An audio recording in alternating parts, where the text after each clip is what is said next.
Israel എന്ന് പറയുന്ന ലോക ഭീകരവാദ രാഷ്ട്രം, ലോകത്തിലെ ഏറ്റവും നീചന്മാർ ജീവിക്കുന്ന രാഷ്ട്രം, ലോകത്തിൽ മനുഷ്യത്വം പരിപൂർണമായി നശിച്ചുപോയ ഭരണാധികാരികൾ അത് ഉദയം ചെയ്ത നാൾ മുതൽ ഭരിച്ചുകൊണ്ടിരുന്ന രാഷ്ട്രം, ആ രാഷ്ട്രം ഫലസ്തീനിൽ കഴിഞ്ഞ കുറെ വർഷങ്ങളായി പാവപ്പെട്ട കുട്ടികളുടെ മേൽ അവിടെ ആയുധങ്ങളിൽ നമുക്കറിയാം, അവർ തിരിച്ചു ബോംബുകൾ ഇടുന്നില്ല, അവർ കല്ലെടുത്തെറിയുകയാണ്. അത്രയും നിസ്സഹായരായ പാവപ്പെട്ട പിഞ്ചു പൈതങ്ങൾക്ക് അവിടെ ഇന്ന് ഇതുപോലെ സംഗമങ്ങളില്ല എന്ന് നാം അറിയണം.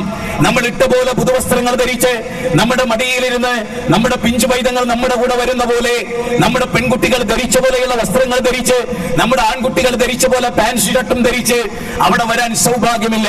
അവരുടെ മുഖത്ത് ബോംബുകളുടെ അടയാളമുണ്ട്, അവരുടെ ശരീരത്തിൽ മുറിപ്പാടുകളുണ്ട്, അതിലേറെ അവരുടെ മനസ്സുകളിലുള്ള ആഴമേറിയ മുറിവുകളുണ്ട്. ലോകം മുഴുവനും അലഞ്ഞു നടന്ന ജൂതന്മാരെ, ലോകത്ത് മനുഷ്യർ ആരും പരിഗണിക്കാത്ത ജൂതന്മാരെ, ക്രൈസ്തവ ലോകം പരിഗണിക്കാത്ത ജൂതന്മാരെ, മറ്റു മതവിഭാഗങ്ങൾ ജീവിക്കുന്ന രാഷ്ട്രങ്ങൾ പരിഗണിക്കാത്ത ജൂതന്മാരെ മനസ്സിന്റെ അലിവ് കൊണ്ട്, കാരുണ്യം കൊണ്ട്, കരുണാമയനായ റബ്ബിന്റെ തൗഫീഖ് കൊണ്ട് ഫലസ്തീനികൾ സ്വീകരിച്ചപ്പോ ആ വീട് കൈയടക്കുകയും ആ നാട് കൈയടക്കുകയും 1948 അവിടെ ഒരു വൃത്തികെട്ട രാഷ്ട്രത്തെ, മാനവ ചരിത്രത്തിൽ തുല്യതയില്ലാത്ത നീചന്മാരുടെ രാഷ്ട്രത്തെ പഠിക്കുകയും അമേരിക്ക എന്ന് പറഞ്ഞ നീചത്വത്തിന് എന്നും കൂട്ടുനിൽക്കുന്ന രാജ്യം അവർക്ക് പച്ചക്കൊടി കാണിക്കുകയും 15 ലക്ഷത്തോളം മനുഷ്യരെ കൊന്നൊടുക്കി കോളനിവൽക്കരണത്തിന് വിധേയമായ ബ്രിട്ടൻ അതിന് ഐക്യദാർഢ്യം പ്രഖ്യാപനം ചെയ്തുകൊണ്ടാണ് ആദ്യത്തെ പിതൃത്വം അവകാശപ്പെടാനില്ലാത്ത ജൂതരാഷ്ട്രം ലോകത്ത് പ്രത്യക്ഷപ്പെടുന്നത്. അവരൊന്നുണ്ടാക്കിക്കൊണ്ടിരിക്കുന്ന പ്രയാസങ്ങൾ ലോകത്തെ മുസ്ലിമീങ്ങൾ മാത്രമാണ് അനുഭവിക്കുന്നത് എന്ന യാഥാർത്ഥ്യം നമ്മൾ അറിയണം.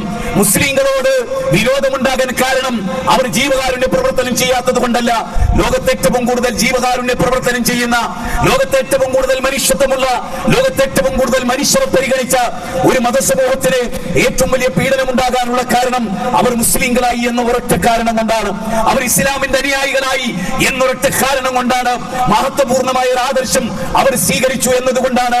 ലോകാടിസ്ഥാനത്തിൽ അവർക്കിടയിലുള്ള ഐക്യമാണ് ലോകത്തുള്ള പല ശത്രുക്കളെയും ഇസ്ലാമിനെതിരെ തിരിയാൻ കാരണമായത്. സഹോദരങ്ങളെ, രണ്ടാം ലോകമഹായുദ്ധ കാലഘട്ടത്തിൽ ജപ്പാനിലെ ഹിരോഷിമയിലും നാഗസാക്കിയിലും ആദ്യമായി ആറ്റം ബോംബ് കൊണ്ടുവന്ന്, അണുപ്രസരണമുള്ള ബോംബ് കൊണ്ടുവന്ന് തുപ്പിയ ലോകത്തിലെ ഏറ്റവും വൃത്തികെട്ട രാജ്യം അമേരിക്കയായിരുന്നു.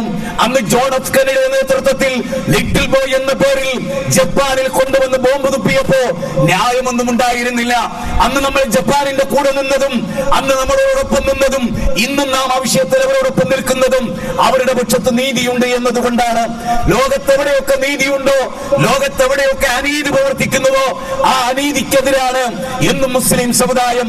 വലാ യജ്രിമന്നകും ശനആനു ഖൗമിൻ അലാ അല്ലാ തഅദിലു അഅദിലു ഹുവ അഖ്റബു ലിത്തഖ്വ. ഖുർആന്റെ 5-ാം അധ്യായം, വിശുദ്ധ ഖുർആനിന്റെ 5-ാം അധ്യായം സൂറത്ത് മാഇദയുടെ 8-ാമത്തെ വചനത്തിൽ അങ്ങനെയാണ് പറയുന്നത്. വലവലാ അൻഫുസികും വബിൽ വാലിദൈനി വൽ അഖ്റബീൻ ഇയകുനു ഗനിയൻ ഔ ഫഖീറ. അല്ലാഹു സുബ്ഹാനഹു വ തആല സൂറത്ത് നിസായിലെ 135-ൽ പറയുന്നത്, സ്വന്തത്തിനെതിരാണെങ്കിലും, ആ സ്വന്തത്തിന്റെ മാതാപിതാക്കൾക്കെതിരാണെങ്കിലും, ധനാഢ്യനെന്നോ ദരിദ്രനെന്നോ വ്യത്യാസമില്ലാതെ വിശ്വാസി സമൂഹമേ നിങ്ങൾ നീതിക്ക് വേണ്ടി നിലകൊള്ളണം. അമേരിക്ക എന്ന് പറയുന്ന സാമ്രാജ്യത്വ ശക്തി ലോകരാജ്യങ്ങളിൽ പെട്രോളിയം കണ്ട്, എണ്ണഖനികൾ കണ്ട് അത് കീഴടക്കാനുള്ള ലോകത്ത് സംഭവിക്കുന്ന ഏറ്റവും വലിയ ദുരന്തം എന്താണെന്ന് അറിയുമോ? നാം ജീവിക്കുന്ന രാജ്യം പോലും ഭരിക്കുന്നത് ഒരു ജനാധിപത്യത്തിന്റെ പേരിൽ തെരഞ്ഞെടുത്ത ഭരണാധികാരികളല്ല, ആദാനിമാരും അംബാനിമാരുമാണ് എന്ന തിരിച്ചറിവ് നോക്കുണ്ടാകണം. നമ്മുടെ റോഡിന്റെ വികസനം അവരുടെ കൈകളിലാണ്, നമ്മുടെ സീപോർട്ടിന്റെ വികസനം അവരുടെ കൈകളിലാണ്, നമ്മുടെ എയർപോർട്ടിന്റെ വികസനം അവരുടെ കൈകളിലാണ്, നമ്മുടെ റെയിൽവേ സ്റ്റേഷന്റെ വികസനം അവരുടെ കൈകളിലാണ്. ലോകത്തൊന്ന് കോടീശ്വരന്മാർ ലോകം ഭരിച്ചുവോ അവിടെ ഏറ്റവും വലിയ കച്ചവടായുധം ആ യുദ്ധായുധമാണ് നാം നിർമ്മിക്കുന്ന വെപ്പണുകളാണ്.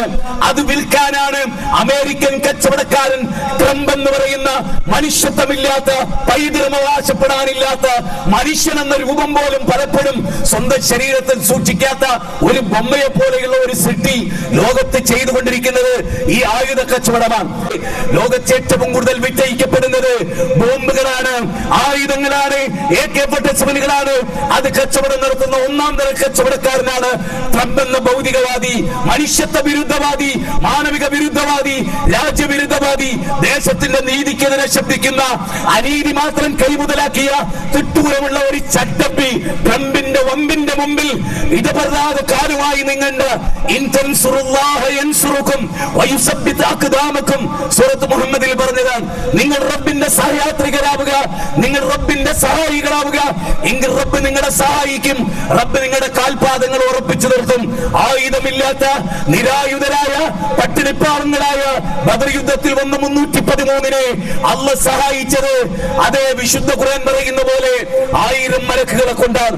ആർക്കും കാണാനാവാത്ത മിസൈലുകൾ ഉപയോഗിക്കുന്നത്, പട്ടാളച്ചിട്ടയിൽ കാണാനാവാത്ത അള്ളാഹുവിന്റെ സബാനിയാക്കൾ, അള്ളാഹുവിന്റെ സൈന്യങ്ങൾ ലോകത്തെ കൈകാര്യം ചെയ്തിട്ടുണ്ട്. സഹോദരങ്ങളെ, നമ്മളെ സംബന്ധിച്ചിടത്തോളം